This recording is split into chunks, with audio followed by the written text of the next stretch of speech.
Hello everyone. आपको liver से संबंधित कोई भी परेशानी है, इस वीडियो को कंप्लीट देखिए। आपकी 70% परेशानी इसी वीडियो में सॉल्व हो जाएगी। लीवर एक बहुत मुख्य ऑर्गन है जो कि हमारे डाइजेशन का काम करता है, हमारी इम्यूनिटी को बनाता है। बहुत सारे फंक्शंस हमारे लीवर के होते हैं। लीवर के अंदर जब भी डिस्टरबेंस होता है तो इसके अंदर बहुत सारे सिम्टम्स आने शुरू हो जाते हैं हमारी बॉडी के अंदर। तो हमारा लीवर स्वस्थ रहे, उसके अंदर कोई ऐसे लक्षण ना आए, तो उसके लिए आपको बहुत सारी चीजें फॉलो करनी होती हैं जो कि हम अपने इस बिजी लाइफ स्टाइल में मिस कर देते हैं। तो यहाँ पे मैं 7-8 पॉइंट बताऊंगा। 7-8 में से लगभग आप लगभग 5 भी फॉलो करेंगे तो भी आपका लीवर स्वस्थ रहेगा, आपको कोई भी उसके अंदर समस्या नहीं होगी। तो सबसे पहले ये जो कुछ पॉइंट्स मैंने अपने ऑब्जर्वेशन से बनाए हैं, ये मेरे लगभग 12 साल का एक्सपीरियंस है जो मैं अपनी प्रैक्टिस में देखता हूँ कि लीवर के अंदर समस्याएं होने के क्या कारण है। पेशेंट आते हैं, आए दिन पेशेंट आते हैं जिनको लीवर के अंदर समस्याएं हैं। हिस्ट्री में देखते हैं तो हमें कारण पता लग जाता है कि इस पेशेंट को लीवर के अंदर डिस्टरबेंस या फैटी लीवर या उसका पेट जो फूल रहा है, लीवर के अंदर समस्याएं हैं, एलएफटी बिगड़ गई है, उसके क्या कारण होते हैं हमें एक आइडिया लग जाता है। तो सबसे पहले आपको एक्सेस में मेडिसिन यूज नहीं करनी, जो एलोपैथिक मेडिसिन होती हैं। इवन मैं तो बोलता हूँ कि आपको एक्सेस में कोई भी मेडिसिन यूज नहीं करनी चाहिए, चाहे वो होम्योपैथी, आयुर्वेदिक, इवन एलोपैथिक भी। अगर आप खास करके एलोपैथिक दवाइयां यूज करते हैं तो उसके बहुत लंबे समय में जाके साइड इफेक्ट आपको देखने को मिलते हैं। बहुत लंबे समय का मतलब है कि आप सपोज कीजिए आपकी कोई जॉइंट्स पेन से रिलेटेड मेडिसिन चल रही है और डॉक्टर साहब ने आपको कोई ऐसी दवाई दे रखी है स्टेरॉइड वाली, तो आपको उसके अंदर समस्याएं मिलेंगी। आपको जो पेन है उसमें थोड़ा बहुत रिलीफ रहेगा, जब तक आप दवाई खाएंगे रिलीफ भी वो तब तक रहेगा। जैसे आपकी दवाई छूटेगी आपका जो पेन है वो तुरंत से इंटेंसिवली बढ़ जाएगा। बट साथ साथ में आपको देखेंगे कि लीवर के अंदर समस्या हो गई है, फैटी लीवर होने लगा है। कुछ पेशेंट्स की हम हिस्ट्री में देखते हैं जो कि 4-4, 5-5 गोली एक एक साथ खाते हैं एलोपैथिक की, और दिन में 3-3 बार खाते हैं। जी, हम तो इसको बहुत लंबे समय से खा रहे हैं और हमें जॉइंट्स पेन रहता है, हमें सिर दर्द रहता है, तो सिर दर्द में भी वो बहुत सारी टैबलेट्स खा लेते हैं। तो मेरे कहने का मतलब ये है कि आपको जब जरूरत है तो आप दवाई खाइए, कम से कम दवाई खाइए। और किसी डॉक्टर ने आपको इतनी सारी दवाइयां दी हुई हैं तो कोशिश कीजिए उसको आप कम कीजिए। अपनी जो बीमारी है, आपके अंदर कोई भी बीमारी है, तो उसको कोशिश कीजिए उसके जो कारण है उसको साइड करने की, उसके रिस्क फैक्टर है उसको साइड करने की। ये कोई सॉल्यूशन नहीं है कि आप 5-5 गोली एक साथ खा रहे हैं और लगभग पिछले 10 साल से खा रहे हैं। तो आपका किडनी भी डैमेज होगा, आपका लीवर भी डैमेज होगा, और जो आपकी जो बीमारी है वो स्टिल ऐसे ही बनी रहेगी और कई बार वो बढ़ भी जाती है। तो एक्सेस में आपको दवाई नहीं खानी है। और एक चीज मैं आपको बता देता हूँ, अगर आपको 2-3 लूज मोशन भी लग जाते हैं उसमें भी आप कोशिश कीजिए दवाई ना खाएं। थोड़ी बहुत वॉमिटिंग हो जाती है, 2 बार वॉमिटिंग होगी, उसमें भी आपको कोई दवाई नहीं खानी चाहिए। ये मेरी खुद की पर्सनल ओपिनियन है। इसके बाद पेशेंट का हम देखते हैं कि भाई उसके अंदर समस्या मिलती है। कोई सप्लीमेंट्स आप यूज करते हैं, कोई भी सप्लीमेंट यूज मत कीजिए। अगर आप जिम भी जाते हैं तो आपके अंदर समस्या हो सकती है, कोशिश कीजिए नेचुरल प्रोटीन लेने की।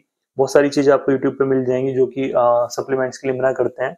उसके कारण यही होते हैं कि पेशेंट के हाथ पैर फूल जाते हैं, चेहरा फूल जाता है, अंदर देखते हैं और हम अंदर देखते हैं तो उसकी जो एलएफटी करवाते हैं वो भी गड़बड़ मिलती है, कई बार केएफटी भी गड़बड़ मिलती है, क्रिएटिनिन वगैरह बढ़ जाता है। तो सप्लीमेंट या फिर जो पेट के अंदर ज्यादा गर्मी बढ़ जाती है या फिर पेट के अंदर ज्यादा फैट चली जाती है तो वो भी कई बार नुकसान देता है। जितनी ज्यादा प्रोटीन जाती है वो भी कई बार नुकसान दे जाती है, कई बार सूट नहीं करती वाली चीजें। तो सप्लीमेंट अगर आप ले रहे हैं, आपको बहुत अच्छा लग रहा है, बॉडी अच्छी बननी है, तो आप लेते रहिए। मैं अपोज नहीं कर रहा हूँ, किसी भी जिम वाले की मैं बुराई भी नहीं कर रहा हूँ। ठीक है, ये मेरी जस्ट एक ओपिनियन है। तो ये पहला पॉइंट था, बहुत इंपॉर्टेंट है, आज के समय को हम देखते हैं। सेकंड पॉइंट ये आता है कि आपको पेट साफ रखना है हमेशा। आपको कॉन्स्टिपेशन नहीं होना चाहिए। अगर आपको लीवर ठीक रखना है तो आपका पेट साफ होना चाहिए। पेट साफ करने के लिए आप होम्योपैथी, आयुर्वेदिक या फिर होम रेमेडीज कुछ भी यूज कर सकते हैं। आपका बाकायदे पेट साफ होना चाहिए। और एलोपैथी की जो लेग्जेटिव टैबलेट्स हैं या फिर सिरप्स हैं उनको यूज नहीं करना है, क्योंकि वो सही तो होते हैं लेकिन वो केवल टेम्परेरी होते हैं कि आपने 5 दिन ले ली तो वो छठे दिन काम करना बंद कर देंगे। उनका एडिक्शन भी होता है। ठीक है, तो पेट साफ आपको रखना है। और नंबर थर्ड पॉइंट ये है कि आपको कोई भी बॉडी के अंदर जो बीमारियां हो जाती हैं उनको मेंटेन करना। अगर आपके अंदर बीमारी हो गई है तो उसको मेंटेन करना है। और पहले तो कोशिश ये कीजिए कि आपके अंदर कोई ऐसी बीमारी ना हो, जैसे कि डायबिटीज एक बहुत खतरनाक बीमारी है, अगर साथ में हाइपरटेंशन है। और ये दोनों भी जो बीमारियां हैं ये हमारे लाइफ स्टाइल के साथ जुड़ी हुई हैं। आपका लाइफ स्टाइल बढ़िया रहेगा तो ये दोनों ये जो बीमारियां हैं इससे आप बच के रह सकते हैं। तो डायबिटीज भी नहीं होनी चाहिए और हाइपरटेंशन नहीं होनी चाहिए। अगर वो है उसको आप दवाइयों से मैनेज करके रखिए, वरना जितनी ये बढ़ती है उतनी जाके हमारे लीवर पे समस्याएं डालती हैं। लीवर की कोई बीमारी ऐसी है जैसे कि हेपेटाइटिस ए है, बी है या फिर हेपेटाइटिस सी है, इनका आप कंप्लीट ट्रीटमेंट लीजिए। किसी ऐसी हल्की दवाई के चक्कर में मत लीजिए, हल्की दवाई के चक्कर में मत लगिए। जो एंटीवायरल ट्रीटमेंट्स होते हैं वही आप लीजिए किसी अच्छे गैस्ट्रोलॉजिस्ट से मिलके। 3 महीने 6 महीने इलाज करवाइए और अपने आप को आप स्वस्थ रखिए, तभी जाके आप सही रहेंगे। जो इसमें जांचेस होती हैं, जो वायरल लोड वाली जांचेस होती हैं, उनको भी आप समय-समय पे कराते रहिए, तभी जाके आपकी जो कंडीशन ठीक रहेगी। नेक्स्ट इसी में आता है लाइफस्टाइल। हमेशा मैं लाइफस्टाइल के लिए बोलता हूँ, इसलिए कि हमारा जो रूटीन है सोने का, खाने का, पीने का, या फिर हमारा जो एडिक्शन है, ड्रिंकिंग पैटर्न है हमारा, कि हम शराब भी पीते हैं कभी-कभी, बियर भी पीते हैं, हम स्मोक भी करते हैं और हम कोई तगड़े नशे भी करते हैं, ऐसा भी हो सकता है पेशेंट। तो लाइफस्टाइल ठीक रखना बहुत ज़रूरी है। एक रूटीन आपको बना के रखना है, ऐसा नहीं करना है कि पेशेंट ने आज 8 बजे खाना खा लिया, कल को वो 10 बजे खा रहा है। ठीक है? तो एक अच्छा-सा मेंटेन होना चाहिए कि भई आप अगर 10 बजे खाना खाते हैं, तो 10 बजे के अराउंड ही आप खाना खाइए। ऐसा मत कीजिए कि आपको भूख अब लग रही है और खाना जो है आप शाम को खा रहे हैं। तो खाने का भी पैटर्न सही रखना बहुत ज़रूरी है हमारे लीवर को सही रखने के लिए।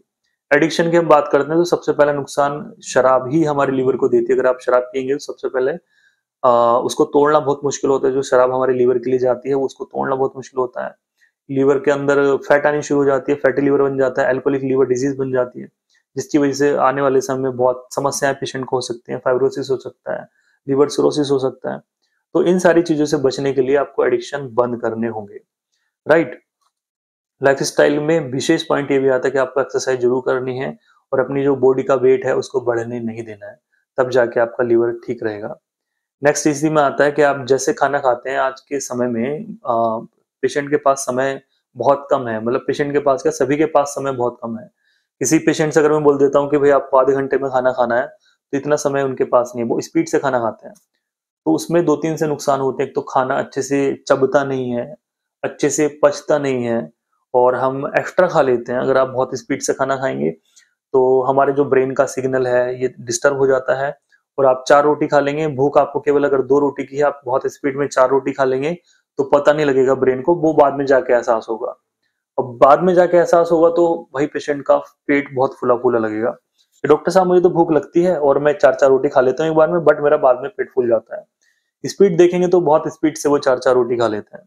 अगर आप अच्छे से उसको चबा के खाएँगे, वो अच्छे से डाइजेस्ट भी होगा, पेट को ज़्यादा काम नहीं करना पड़ेगा, लीवर को ज़्यादा काम नहीं करना पड़ेगा और वो इतने अच्छे से डाइजेस्ट होगा कि आप अगर 2 रोटी में आपका पेट भरने वाला है, तो ब्रेन को सिग्नल मिल जाएगा और आपका जो पेट भर जाएगा। ब्रेन को सिग्नल नहीं पहुँचता क्योंकि आप बहुत स्पीड से खाते हैं। समझ रहे हैं आप जो मैकेनिज़्म यहाँ पे बनी हुई है, ठीक है? तो जो भी आपकी खाने की स्पीड है, कोशिश कीजिए उसको आप कम कर लीजिए, अच्छे से चबा के खाइए। लगभग बोला गया है जी, एक टुकड़े को आप 32 बार चबाइए, तब उसको स्वॉलो कीजिए। राइट? तो रूटीन मैंने आपको बता दिया, रूटीन का होना बहुत ज़रूरी है और एक बहुत विशेष बात ये है, जो कंपनीज़ में काम करते हैं, जिनकी शिफ्ट वाली ड्यूटीज़ चलती हैं कि आज इस हफ्ते हमारी ये वाली ड्यूटी है, अगले हफ्ते वाली ड्यूटी है, तो उन लोगों के अंदर बहुत सारी बीमारियाँ देखने को मिल रही हैं आज के समय में। तो जिनका एसजीओटी और एसजीपीटी थोड़ा बहुत बढ़ा रहता है, 60 या फिर 100 से नीचे-नीचे रहता है और उनकी रूटीन वाली ये ड्यूटी है, तो वो लोग चिंता ना करें। हमारा जो खाने-पीने का समय है, वो चेंज होता है, उसकी वजह से उनको समस्याएँ बढ़ती हैं, तो इसमें आप बिल्कुल भी परेशान मत होइए। लास्ट और बहुत मुख्य पॉइंट कि आपको मेंटल हेल्थ भी बढ़िया रखनी है। आपका जैसा विचार होगा, जैसे विचार होते हैं किसी के भी, उसके सामने वैसे ही दुनिया उसको दिखती है। तो मेंटल हेल्थ का मतलब यहाँ पे ऐसा है मेरा कि आपको बहुत ज़्यादा प्रेशर में नहीं आना है, बहुत ज़्यादा आपको टेंशन, स्ट्रेस, तनाव, गुस्सा, जितने भी हमारे इमोशंस हैं, सबको बैलेंस रखना है। ऐसा मैं बिल्कुल नहीं बोलूँगा जी आप अपनी स्ट्रेस खत्म कर लो, कुछ नहीं होता। स्ट्रेस होती है, सभी लोगों को होती है। कोशिश कीजिए उसको जल्दी से ठीक करने की, उसको कम से कम लेने की। छोटी-छोटी बातों पे स्ट्रेस मत लीजिए, हमारे स्ट्रेस की वजह से हमारे स्टमक पे और हमारे लिवर पे बहुत बड़ा फ़र्क पड़ता है। तो कोशिश कीजिए, गाने सुनिए, मैं ज़िंदगी का साथ निभाता चला गया, हर फ़िक्र को धुएँ में उड़ाता चला गया। इस तरह वाले जो सॉन्ग्स हैं उनको सुनिए, मोटिवेट आप रहिए। मोटिवेट यूट्यूब के वीडियो देख के या फिर किसी मोटिवेशन स्पीकर के वीडियो देख के मोटिवेट मत रहिए, अपने काम के साथ मोटिवेट रहिए, ठीक है? यहाँ पे मैं मोटिवेशन नहीं दे रहा हूँ आपको। बाकी ये जो मैंने 6-7 पॉइंट आपको गिनाए हैं, इनको आप फॉलो करेंगे, तो आपका जो लीवर की हेल्थ है वो सही रहेगी। उम्मीद करूंगा इस वीडियो को आप ज़्यादा से ज़्यादा शेयर करेंगे, जिससे लोग अपने लीवर को स्वस्थ रख सकें और उनका जो एसजीपीटी, एसजीओटी है, वो जल्दी ठीक हो जाए। जिनका लीवर गड़बड़ है, तो ये वाले पॉइंट्स हैं, उसको आप अप्लाई कीजिए। जिनका लीवर ठीक है, उनको भी आप वीडियो शेयर कीजिए, जिससे वो आने वाले समय में सही रह सके। आज की इस वीडियो में इतना ही। Thank you so much. जय श्री कृष्णा, जय श्री राम। कमेंट में जय श्री राम जरूर लिखिए। Thank you.